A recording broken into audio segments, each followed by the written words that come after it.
de shirt aan.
James Conley.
Michael Ork, Gormina Maigov, Fuchak, Sean New, Falter Off Galig. It's been a long time coming, folks, and I'd like to thank absolutely every single one of you.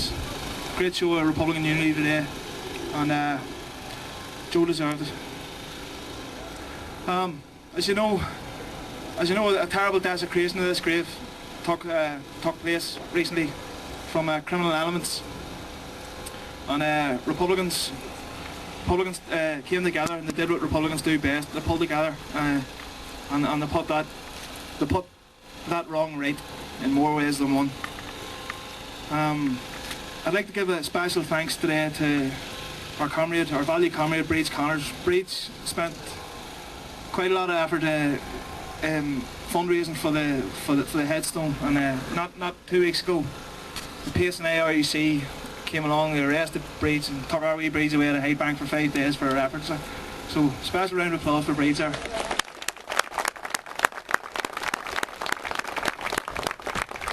So we have some statements of solidarity from comrades around the country here. I'd like to start by reading a statement from the E3 POWs of Portlaoise. The E3 POWs, year in, year out, never forgot Joe O'Connor's memory and commemorated him inside, and they always stayed in touch with the family. So salutations to E3. Statement from E3 POWs, Portlaoise Jail. We want to take this opportunity to send greetings to all Republicans gathered here to unveil the new headstone for volunteer Joe O'Connor. The criminals who continue to attack Joe's memory and death serve the same agenda as those who murdered him 12 years ago. They seek to attack Republicans as a whole and to try and undermine what he stood for. They serve the interests of the British government and their proxies in the provisional movement. That they are tolerated and encouraged in this agenda should speak volumes to anyone unconvinced that there has been any substantive change in the 6 counties. Joe O'Connor died as a proud IRA volunteer. He was cut down by cowards on the streets of Belfast. Joe represented an undiluted and uncompromising Republican tradition. He could not be bought or broken. He would not be accommodated to a settlement which did not deliver the goals for which Republicans have given their lives. By refusing to allow himself to be compromised through sellout, he highlighted the inadequacies and duplicity of those who did. Joe was a reminder to them of how far they had wandered from the true path. He was also an example to those who felt that there was an alternative to the betrayal of principles being cheerleaded by the provisionals. Republicanism has come under attack throughout its existence as a political ideology on this island. It offers a template for a better and more equitable society in Ireland. Men like Joe O'Connor have stood in defiance of imperialism and apathy to promote its principles. All Republicans can take heart from the example that they have left us and stand together in defence of a shared set of principles. Remember volunteer Joe O'Connor and fight on for the ideals for which he died. Chucky Arla.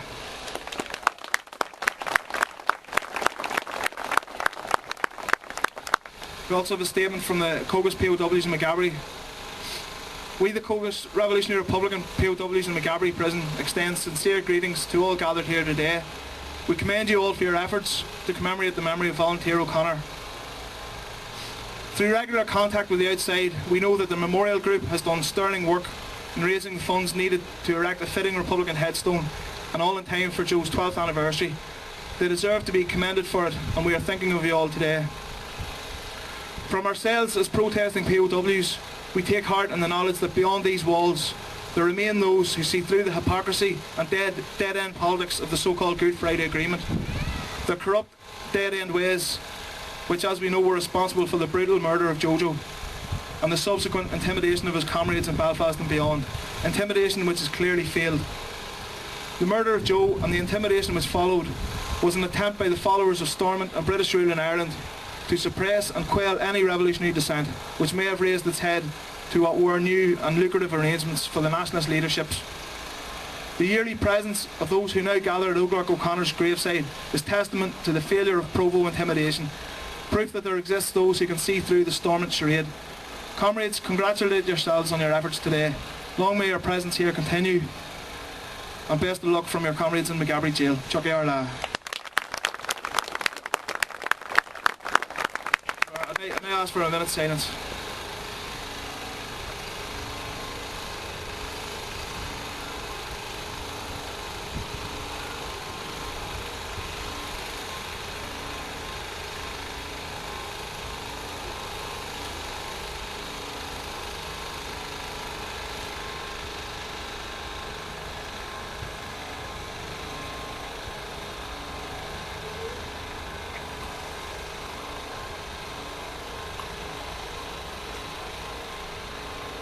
Thank you.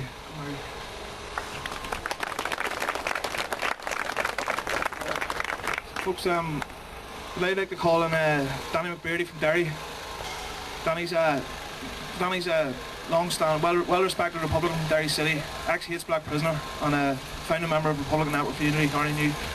So, I just want to unveil the grave. I just want to say a few words. Hello everybody. All I have to say today is on behalf of myself, I am very, very humble and honoured to be asked to unveil volunteer Joe O'Connor's headstone. I'm sure that Karen coming on after me will, and the prisoners have said all that you know about Joe, so suffice to say, I am honoured again. Thank you very, very much.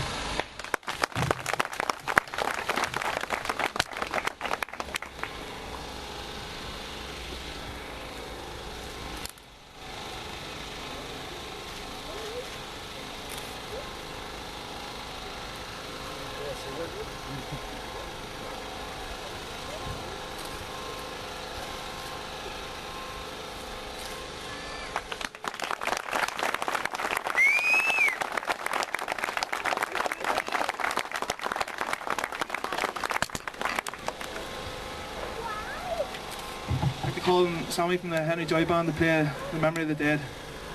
And we'll have the lowering of the flags for the Oglach, so thank you.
Now the laying of the wreaths.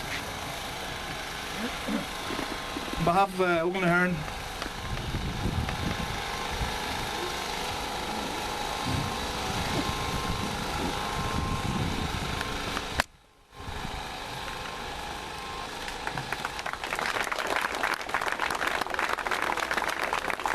behalf of Republican prisoners across Ireland.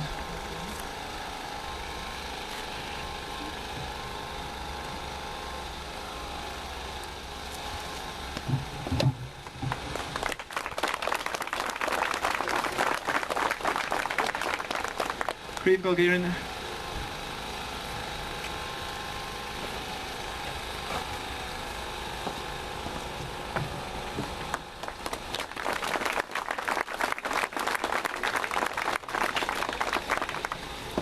behalf of Republican Network for Unity.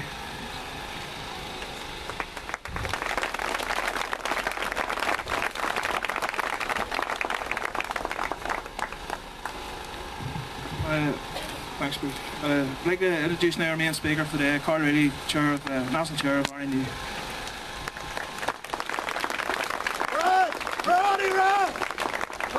Lay him up!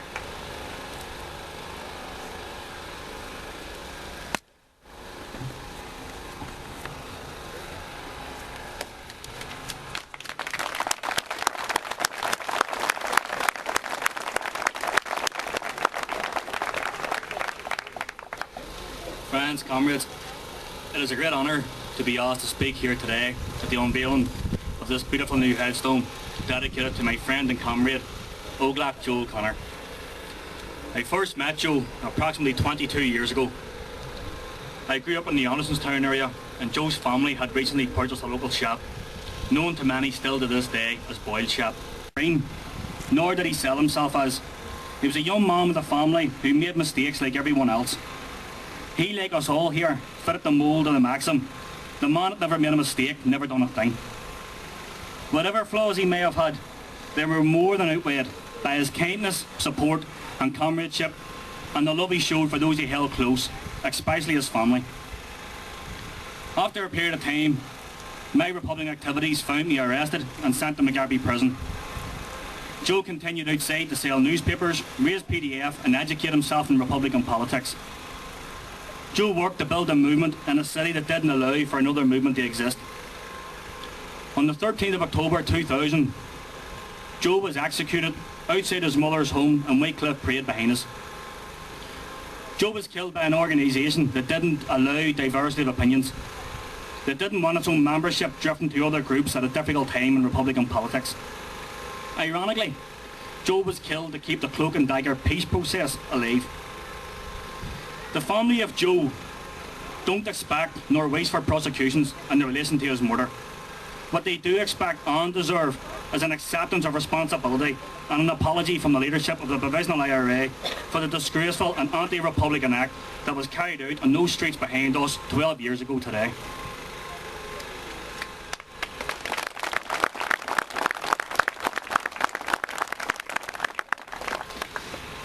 In May of this year, anti-community, drunk and drugs-fueled rats committed a disgraceful action by anyone's standards by smashing the headstone that once stood here.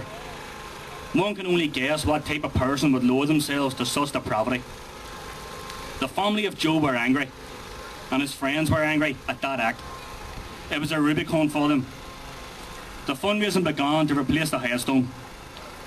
Can I personally thank each and every person who donated, either overtly or covertly, towards the replacement, no matter how large or small. Your actions have shown that we will not allow state-run agents to erode the very memory of fallen Republicans.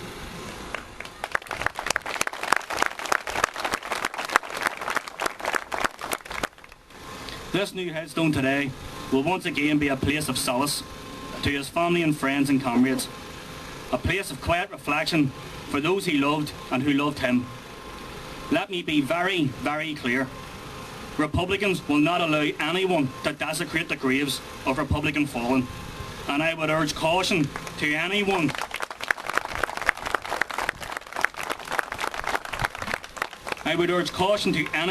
stupid enough to ever attempt to repeat a similar act ever again. Keep in mind, Republicans have long memories. It was an honour to have played my role in helping out in any way I could the restoration of this headstone. To his family, may I offer our continued sympathy and support. Today, I remember Joe. The same as I did yesterday, the same as I will do tomorrow. He was owed no less by me. Gormalga.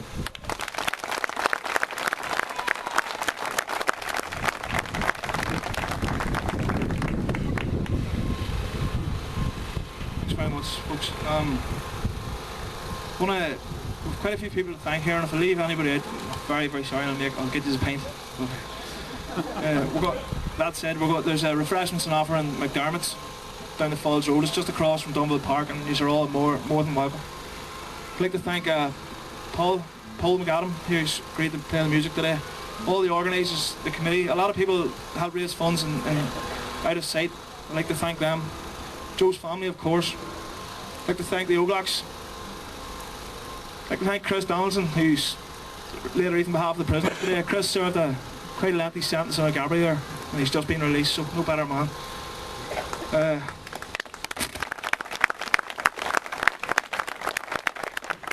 Pete for doing the groundwork, Pete and providing the van and that there, you know, and of course O'Neill's funeral party provided a beautiful headstone, and all of us. I'm glad anybody. I'm truly sorry. Paul McAdam is going to play us out with a soldier's song here, so folks, thanks very much.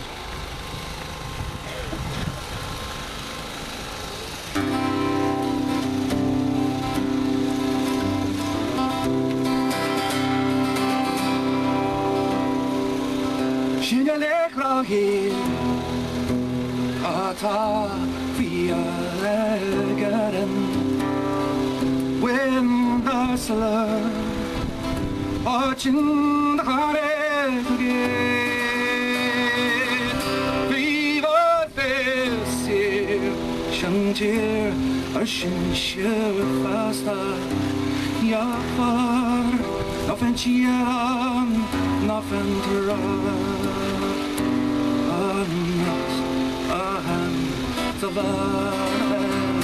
Lagon agel con bauschna si Lagon iska Ilabak na viler Shiadev karik oran